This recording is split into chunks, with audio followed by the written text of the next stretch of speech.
আসসালামু আলাইকুম রহমতুল্লাহ। মাশাআল্লাহ, চমৎকার প্লেস। এটা হচ্ছে দিয়াবাড়ি। দিয়াবাড়ি সেন্টারের একেবারে পাশেই এই যে দিয়াবাড়ি সেন্টারের স্টপেজ দেখা যাচ্ছে। আর হচ্ছে চমৎকার প্লেস। মোটামুটি টুরিস্ট পয়েন্ট হয়ে গিয়েছে এটা। মানুষ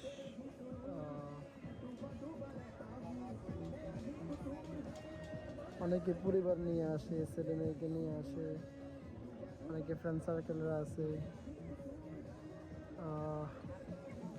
গার্লফ্রেন্ডদেরকে নিয়ে অনেকেই আসে, যদিও আমরা আসতে পারি নাই।